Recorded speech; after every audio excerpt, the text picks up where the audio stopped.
Good morning साथियों। तो आज है 9 नवंबर 2025 और 9 नवंबर के 2025 के जितने भी मोस्ट इम्पोर्टेंट क्वेश्चन बन सकते हैं वो मैं आपको बताऊंगा। तो बिना किसी देरी के हम करते हैं क्लास को शुरू।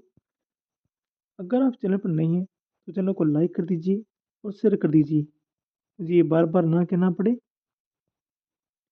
और सब्सक्राइब करना मत भूलिएगा। आपके एक सब्सक्राइब से मुझे बहुत मोटिवेशन मिलता है ताकि मैं आपके लिए और इंफॉर्मेटिव वीडियो ला सकता हूँ। तो आज का पहला क्वेश्चन है कि tropical forest forever facility TFF किस देश के नेतृत्व में बनी है? तो ये बनी है अभी ब्राज़ील के अंदर। Option number B. तो भारत ने इस फंड में ऑब्जर्वेशन के रूप में शामिल होने की घोषणा की है। यह ब्राज़ील नेतृत्व वाला ग्लोबल फंड है जो कि ट्रॉपिकल उष्णकटिबंधीय जंगलों के लिए संरक्षण के लिए बनाया गया है। तो क्वेश्चन नंबर दो, TFF का उद्देश्य क्या है? TFF का उद्देश्य क्या है? इसका उद्देश्य है कि ट्रॉपिकल जंगलों को संरक्षण में बढ़ावा देना। ये TFF सिर्फ जंगलों के लिए। इसके रिलेटेड दो तीन क्वेश्चन और भी हैं जो इसके PDF में आपको मैं प्रोवाइड करवा दूंगा। तो इसका इस फंड का लक्ष्य लगभग 125 मिलियन USD जुटाना है, उन देशों को प्रतिफल देना है जो जंगलों की रक्षा व विस्तार करते हैं। 125 मिलियन USD। तो चलते हैं नेक्स्ट क्वेश्चन की तरफ। तो अनिल चौहान जो कि CDS में है, तो उन्होंने अभी भारत के लिए अब एक प्रथम प्रतियोगिता की फर्स्ट रिस्पॉन्डर तथा क्षेत्रीय संदर्भ दिया है। तो ये क्या है? हिंद महासागर क्षेत्र में CDS जनरल अनिल चौहान ने कहा है कि भारत एक महाद्वीपीय व समुद्र के रूप में हिंद महासागर क्षेत्र में प्रमुख भूमिका निभा रहा है। क्वेश्चन नंबर 4, भारत की नई नीति जंगलवासी जनजातियों को टाइगर रिजर्व से स्थानांतरण के संबंध में इस नीति का नाम क्या है? तो इस नीति का नाम है समुदाय संरक्षित सॉरी समुदाय केंद्रित संरक्षण एवं सहअस्तित्व नीति। Option number B. तो इसका ऑप्शन नंबर होगा बी।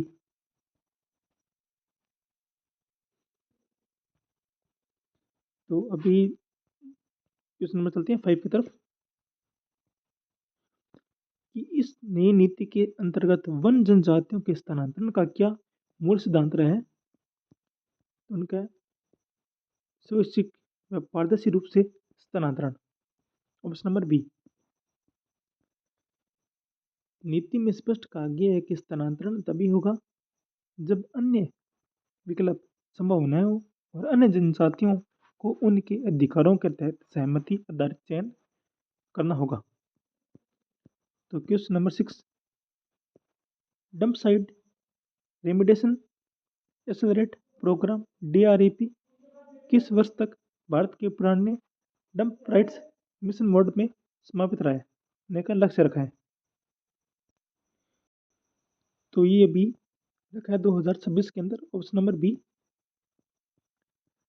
केंद्र सरकार ने DREP और अर्बन इन्वेस्टमेंट विंडो लॉन्च किया है जो कि मिशन मोड 2026 तक पुराने डंप यार्ड्स के मुद्रीकरण का लक्ष्य रखते हैं। क्वेश्चन नंबर है 7, 9 नवंबर को भारत में कौन सा दिवस मनाया गया है? तो ये राष्ट्रीय विधिक सेवा दिवस। तो राष्ट्रीय विधिक सेवा दिवस अभी बनाया गया है। तो भारत में 9 नवंबर को national legal service authority NALSA के द्वारा सभी के लिए न्याय की अवधारणा के तहत राष्ट्रीय विधिक सेवा दिवस मनाया जाता है। क्वेश्चन नंबर 8 है, Namdapha national park and tiger reserve में 26 और 28 नवंबर 2025 को कौन सा उत्सव मनाया गया? तो ये बनाया गया तितली उत्सव मनाया जाएगा। इस पार्क में 8वां नामदाफा बटरफ्लाई फेस्टिवल 26 से 28 नवंबर 2025 को आयोजित होने वाला है। भारत में अगले सप्ताह किस देश के लिए द्विदिवसीय राज्य भेंट पर जा रहा है? तो ये जा रहा है भूटान।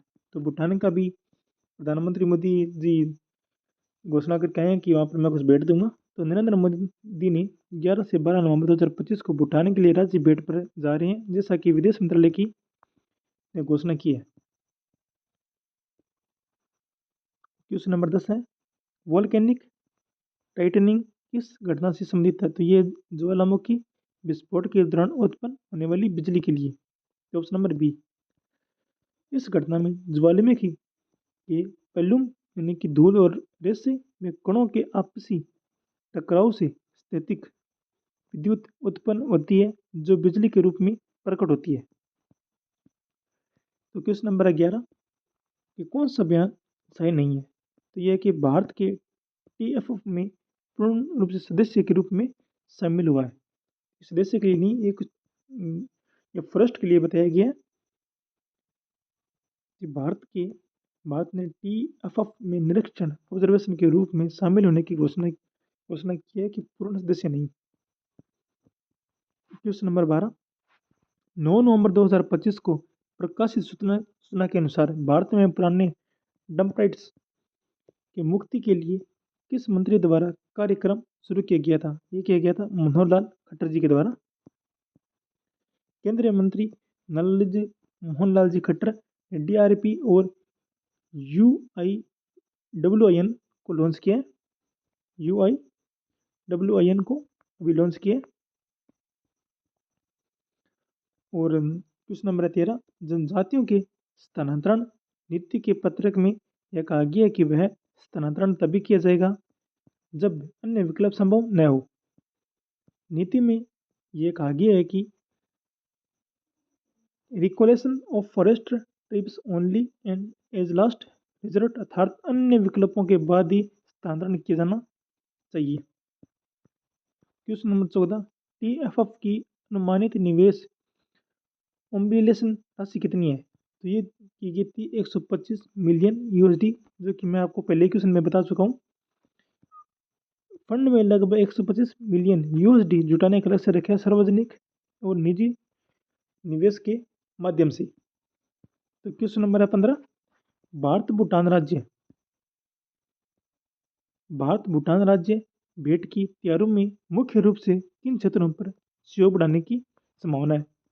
क्योंकि ये आर्थिक विकास रणनीतिक साझेदारी के द्वारा।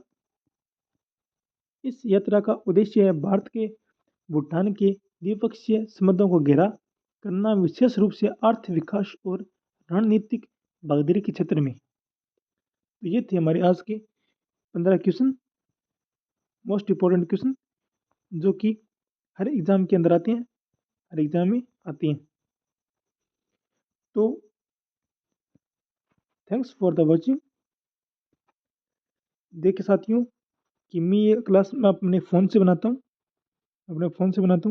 अगर टाइपिंग में या फिर मैं कुछ लिख रहा हूँ, उसकी राइटिंग में मेरी कुछ प्रॉब्लम हो रही है, तो आप मुझे कमेंट करके बस बता सकते हैं, मैं उसमें सुधार करूँगा। क्योंकि कुछ दिक्कत होती है मुझे, मैं भी अभी इस चैनल को शुरू कर रहा हूँ। आप लोगों के प्यार से ये मैं चैनल शुरू कर रहा हूँ। अगर आपको ये क्लास अच्छी लगी हो तो आप इसको लाइक कीजिएगा एंड शेयर कीजिएगा। अरे प्लीज़ सब्सक्राइब करना मत भूलिएगा। तो मिलते हैं नेक्स्ट क्लास की तरफ।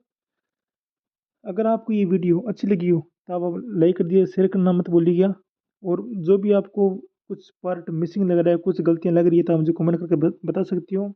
अपना छोटा भाई या बड़ा भाई मानकर आप मुझे कुछ भी बता सकती हो। Thank you. मिलते हैं नेक्स्ट क्लास की तरफ।